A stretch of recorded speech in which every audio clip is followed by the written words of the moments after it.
जय हिंद दोस्तों, आप सभी का स्वागत है। आज के वीडियो में हम लोग बात करेंगे आरआरबी टेक्नीशियन के बारे में कि कट ऑफ किन किन पॉइंटों पर डिपेंड करेगी, क्योंकि आप लोग बहुत सारे मैसेज कर रहे थे, कमेंट कर रहे थे। पिछला वीडियो जो लगभग 25 से 26 के व्यूज उसमें आए, आप लोगों ने इतने कमेंट किए कि आप बताते नहीं हो, रिप्लाई नहीं देते हो कि इस पे भी डिपेंड करेगा और क्या क्या डिपेंड करेगा। आप लोगों ने कमेंट किए थे, इसीलिए मैं ये वीडियो बना रहा हूँ। देखिए, सबसे पहले हम लोग बात करते हैं कट ऑफ किन किन चीजों पर डिपेंड करेगा। पहली चीज है आपकी ट्रेड। ट्रेड कैसे डिपेंड करेगी?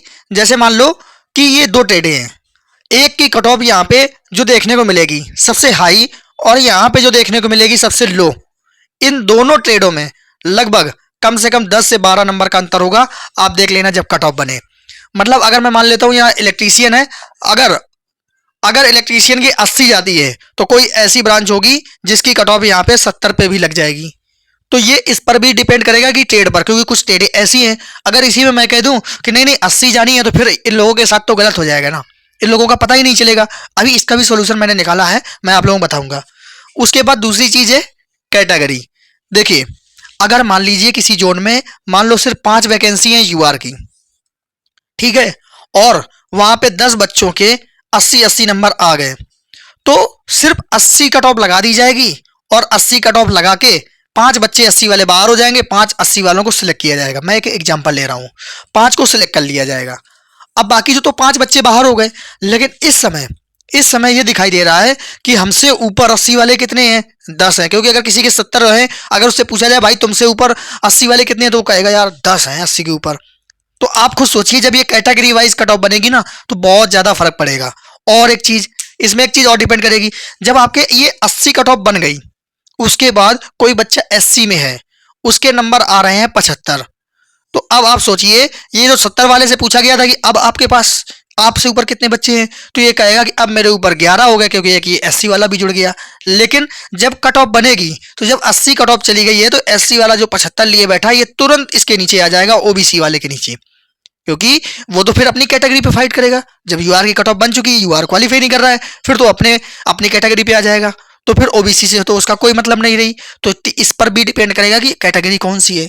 अब उसके बाद हम लोग बात कर लेते हैं, जो नेक्स्ट है हमारा शिफ्ट। अब ये शिफ्ट डिपेंड करता है कि आपकी हार्ड शिफ्ट है या फिर सिंपल शिफ्ट है। आपने देखा होगा कि हार्ड वालों को ज्यादा नॉर्मलाइजेशन मिल रहा है, सिंपल वालों को कम मिल रहा है। लेकिन आप पर रैंक गुरु, रैंक मित्रा, ये जो डाटा है आप इस पे अंदाजा लगा रहे हैं। अब मैं आप लोगों को बता दूं, एएलपी का एक ऐसा भी बच्चा था जिसके जिसका मतलब जो स्कोर था वो हार्ड शिफ्ट में था, रैंक गुरु के मुताबिक हार्ड शिफ्ट में था और टॉप 5 में था। ऐसा नहीं है कि बहुत ज्यादा नीचे हो, टॉप 2 या टॉप 3 में था उसकी जो शिफ्ट थी हार्ड। तो उसको तो लग रहा था कि अच्छा खासा नॉर्मलाइजेशन मिलना ही है फिर हमको, क्योंकि हार्ड शिफ्ट में है। लेकिन उसी की शिफ्ट में 5 प्रश्न इग्नोर कर दिए किसने? 5 प्रश्न इग्नोर कर दिए किसने? रेलवे ने। जब ये 5 प्रश्न इग्नोर किए तो ये शिफ्ट आ गई मॉडरेट पे, और इसको नॉर्मलाइजेशन मिला कितने नंबर का? 5 से 6 नंबर का। जबकि एएलपी में जो हाई शिफ्ट है, मेरे अकॉर्डिंग जो मैंने डाटा देखा है, 12 नंबर नॉर्मलाइजेशन मिला है। अब आप सोचिए कितना फर्क रहा। ये जो हार्ड शिफ्ट में था ये मॉडरेट पे आ गया। तो ये शिफ्ट खिसक भी सकती है। जब पूरा डाटा आएगा, पूरा डाटा रेलवे काउंट करेगा, तो ये शिफ्ट भी ऊपर नीचे कोई ना कोई हो सकती है। तो ये किस पे डिपेंड करेगा कि इस शिफ्ट में रॉन्ग प्रश्न कितने हुए हैं। और मैंने आप लोगों को पीछे वीडियो में भी बता दिया था कि अगर किसी भी प्रश्न में कोई भी विवाद है, रेलवे तुरंत उसको हटा रहा है। ना उसको हिंदी से मतलब, ना इंग्लिश से मतलब, ना कोई विवाद से मतलब, वो सीधा कैंसिल ही कर दे रहा है। आपने जेई में भी देखा होगा 6-6 7-7 प्रश्न इसीलिए कैंसिल हुए हैं। तो ये भी एक रीजन रहेगा। उसके बाद रॉन्ग क्वेश्चन, मैंने आपको रॉन्ग क्वेश्चन का बता दिया कि रॉन्ग क्वेश्चन कैसे फर्क डालेंगे। और साथ साथ आप देखिए जो कम नंबर है जिसके, जैसे मान लो किसी बच्चे के 50 नंबर आए हैं और उसकी शिफ्ट में ये 7 प्रश्न गलत हो गए, तो इसके 50 नंबर आने का मतलब इसके 50 तो गलत होंगे ही। तो ये एक मैक्सिमम पॉसिबिलिटी बनती है कि इन 7 में इसके मैक्सिमम सही हो जाएंगे। एक मैं एग्जाम्पल दे रहा हूं आप लोगों को। लेकिन वहीं अगर किसी बच्चे के 85 हैं, तो आपको क्या लगता है कि ये जो 7 प्रश्न गलत हुए हैं, इसके 7 प्रश्न गलत होंगे क्या? नहीं होंगे। मैक्सिमम प्रश्न इस बच्चे के सही होंगे, तभी उसने 85 स्कोर किया है। तो क्या होगा, जब ये 7 इग्नोर किए जाएंगे तो इसका कुछ स्कोर डाउन होगा। ऐसे इसके बढ़ रहे थे कि पहुंच रहा था 85 तक, लेकिन अगर इसमें 5 भी इग्नोर कर दिए गए ना, तो यहाँ इसके 5 नंबर नहीं बढ़ेंगे, क्योंकि फिर तो वो आपको परसेंटेज से मिलेगा। तो 5 नंबर नहीं बढ़ के जाएंगे, तो इसका नंबर थोड़ा सा और डाउन हो जाएगा। ये भी एक डिपेंड करेगा। उसके बाद बात कर लेते हैं अटेम्प्ट हार्ड क्वेश्चन।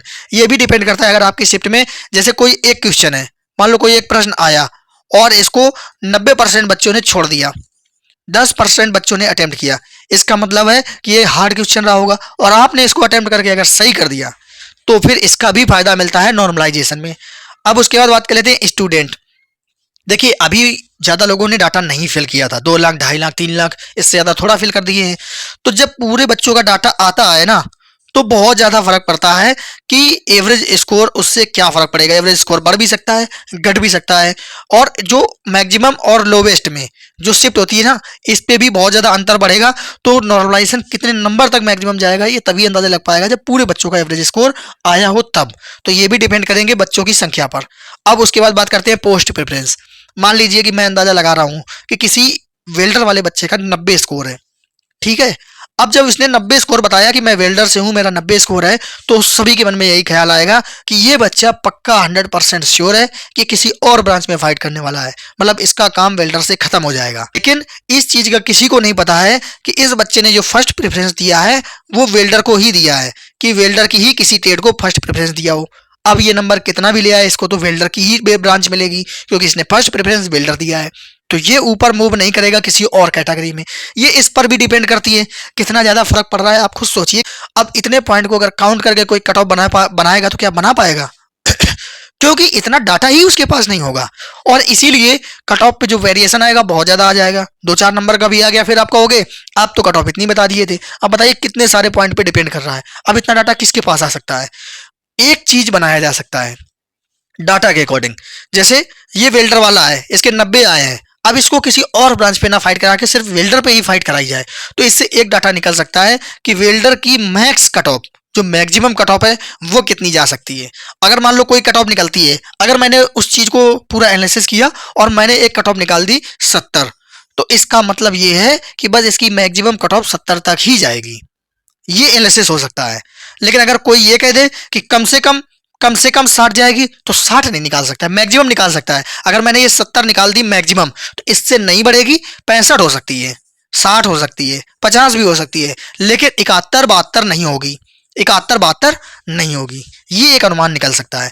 उसके लिए अगर आप लोगों को चाहिए कि मैं कट ऑफ पे वीडियो बनाऊं, वरना कट ऑफ पे बनाने का मेरा कोई मकसद ही नहीं है। इतनी चीजें कहां से लाई जाएंगे, ट्रेड भी नहीं मिलेगी, कैटेगरी भी नहीं मिलेगी, टोटल वैकेंसी, बहुत सारी चीजें जिस पे डिपेंड करता है। तो इसलिए अगर आप चाहते हो कि मैं एक कट ऑफ बनाऊं, मैं जोन वाइज पूरी एक साथ ब्रांच का बना दूंगा कि अगर मैंने चेन्नई जोन को उठाया तो जितनी ब्रांच है चेन्नई पे सारी की एक कट ऑफ आ जाएगी कि इससे ज्यादा नहीं जाएगी। मतलब मैं बताऊंगा सिर्फ यूआर की, अगर मैंने यूआर की बता दी 75, तो इसका मतलब है बाकी जो लोग हैं उनकी इस 75 से नीचे ही रहेगी। तो मैक्सिमम मैं बता सकता हूं। लेकिन आप सोचो कि मैं कम से कम बता दूं, तो भाई वो नहीं बन सकती है।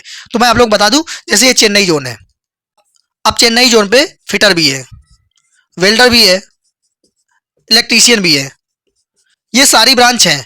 तो अब आप ये बताइए कि जैसे आप फिटर से हैं, आपकी कोर ट्रेड में, जैसे फिटर की जो कोर वैकेंसी है उसमें यूआर में कितनी वैकेंसी है, मुझे बस ये बता दीजिए, कोर वैकेंसी।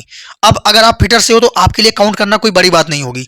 आप पहले जोन लिख दीजिए चेन्नई, और उसके आगे लिख दीजिए यूआर में इतनी वैकेंसी है फिटर पे, बस इतना लिख दीजिए। कोई बच्चा वेल्डर का है तो वेल्डर का लिख दे कि यूआर में इतनी वैकेंसी है। कोई बच्चा इलेक्ट्रिकल का है तो इलेक्ट्रिकल का लिख दे। तो यूआर का मैं मैक्सिमम बता दूंगा, तो उसके नीचे ही तो ओबीसी एससी एसटी रहेगी, तो एक अंदाजा मिल जाएगा कि हाँ इतना हो सकता है बस। तो आप लोग अगर चाहते हैं कि मैं इस चीज पर कट ऑफ बनाऊं, तो इतनी मेहनत आप लोग कर दीजिए कि जो आपकी ब्रांच है, हम कह रहे हैं कि अगर 10 12 15 ब्रांच भी हैं चेन्नई पे, तो सभी लोग 12-15 ही लोग तो हुए। अब अगर मैं वेल्डर ट्रेड से हूं, अगर मुझे वेल्डर को काउंट करना है, तो भाई कितना टाइम लगेगा। मैं खोलूंगा नोटिफिकेशन, देख लूंगा कि मैं किस किस कैटेगरी के लिए एलिजिबल था वेल्डर। सिर्फ कोर की बात कर रहा हूं, ऐसा नहीं है कि वेल्डर वाला फिटर में भी एलिजिबल है तो फिटर भी जोड़ लो, नहीं, सिर्फ कोर वैकेंसी, कोर की। तो आप वेल्डर में बता दीजिए कि हाँ वेल्डर में 500 है, बस काम खत्म आपका। इतना केवल कमेंट करना है आप लोगों को। अगर इतना कर सकते हो तो मैं कट ऑफ का वीडियो बना सकता हूं, वरना फर्जी वीडियो मुझे बनाने में क्या दिक्कत है। आप बताइए, अगर मैं फर्जी वीडियो बना दूंगा और मैं कितनी भी कट ऑफ बना दूं, कोई फर्क नहीं पड़ता है, वो 30 के 40 के चली जाएगा। लेकिन ऐसे बनाने का फिर क्या मतलब रह गया अगर उस पर कुछ एनालिसिस ना हो। और आप भी जानते हैं इतनी सारी चीजों पे ये डिपेंड करता है कि भाई इतनी चीजें हो तभी बना पाओगे, एक कुछ एग्जैक्ट अनुमान लगा पाओगे। और इतनी सारी चीजें कहाँ मिल पाएंगी, किसी के पास डाटा नहीं है रेलवे के अलावा। बाकी तो फर्जी है जो भी बता रहे हैं। अगर मैं भी बता रहा हूँ कि हाँ ये चीजें, तो भाई फर्जी है। मैं कल को एक कट ऑफ बना दूंगी, इतनी इतनी जाएगी, आप 40 के देख लोगे, फिर एक बना दूं, फिर 40 के देख लोगे, मुझे क्या फर्क पड़ता है। लेकिन मैं चाहता हूं कि मैं कोई भी वीडियो बनाऊं, कम से कम अगर मान लो कि 100 बच्चे उसको देख रहे हैं, अगर एक बच्चा भी कुछ सीख के पहुंच जाए, 99 नहीं सीखते कोई बात नहीं, इस एक को तो मैं कुछ सिखा पाया। मैं ये सोचता हूँ कि कुछ वीडियो पे मिल जाए, भले ही एक बच्चे को फायदा हो, लेकिन फायदा होना चाहिए। ऐसा नहीं कि 100 के 100 देख के जा रहे हैं और नेगेटिव बातें भी करके जा रहे हैं फालतू का। इस तरीके से मुझे काम नहीं करना है। अगर इस तरीके से मुझे काम करना होगा, भी पता होगा कि टेक्नीशियन में टोटल कितने जोन है और उसमें मल्टीप्लाई कर दीजिए ट्रेड का।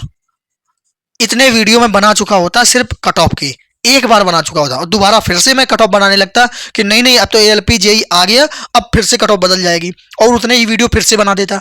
100 के ऊपर वीडियो पहुंच जाते, हर एक वीडियो में 20-20 के लगभग व्यूज हो जाते और सब्सक्राइबर ये भी अच्छे खासे होते, 20-30 के सब्सक्राइबर हो गए होते कि नहीं, आप खुद सोचिए। तो जो लोग ऐसा कर रहे हैं उनके सब्सक्राइबर बढ़ भी रहे हैं, आप लोग भी इस चीज को जानते हैं।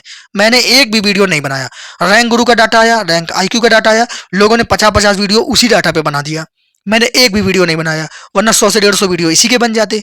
तो आप खुद सोचिए कि कौन सा इंसान कितना मेहनत कर रहा है। तो कम से कम इतनी मेहनत आप कर दीजिए, जोन लिखिए, जोन के आगे आप अपनी ट्रेड लिखिए, ट्रेड के आगे आप यूआर की वैकेंसी लिख दीजिए कि इस पे कोर ट्रेड की इतनी वैकेंसी है, बस। बाकी मेरी जिम्मेदारी है, मैं कहां से डाटा लाता हूं, कहां से गिनती करता हूं, एग्जिट लाऊंगा, उससे एक नंबर भी ज्यादा कट ऑफ नहीं जाएगी, एक नंबर भी ज्यादा कट ऑफ नहीं जाएगी, इस चीज की मेरी गारंटी है। बस आप ये समझ लीजिए, जितनी कट ऑफ मैं बताऊंगा उसके नीचे ही रहेगी। अगर मैंने 70 कह दिया तो 70 से तो किसी हाल में ज्यादा जाएगी नहीं। अब अगर मैंने 70 कहा है, आपके नंबर 75 बनना है, इसका मतलब आप 100% सेफ हो जाओगे, 100% सेफ हो जाओगे। तो कम से कम इतनी मेहनत कर दीजिए, और मैं उस पर नॉर्मलाइजेशन का भी ख्याल रखूंगा कि ये बच्चा हार्ड शिफ्ट पे है कि सिंपल शिफ्ट पे है, ये भी ध्यान रखूंगा। वो मेरी दिक्कत है, मैं चाहे 2 दिन में बना पाऊं, चाहे 3 दिन में बना पाऊं, चाहे जितना एनालिसिस करना पड़े, वो मेरी दिक्कत है। लेकिन आप लोग बस इतना कमेंट कर दीजिए, तो हम लोग फिर मिलते हैं। जब आप कमेंट कर दोगे वैसे ही 1-2 दिन में आपको वीडियो मिल जाएगी, और जिस जोन का सबसे पहले पूरे ब्रांचों का डाटा मिल जाएगा, उसी जोन की पहले कट ऑफ आ जाएगी। तो अब आप लोग जिस भी ग्रुप में हो, जो ग्रुप आपके ब्रांच का हो, आप इस वीडियो शेयर कर दीजिए। मिलते हैं हम लोग अगले वीडियो में। जय हिंद।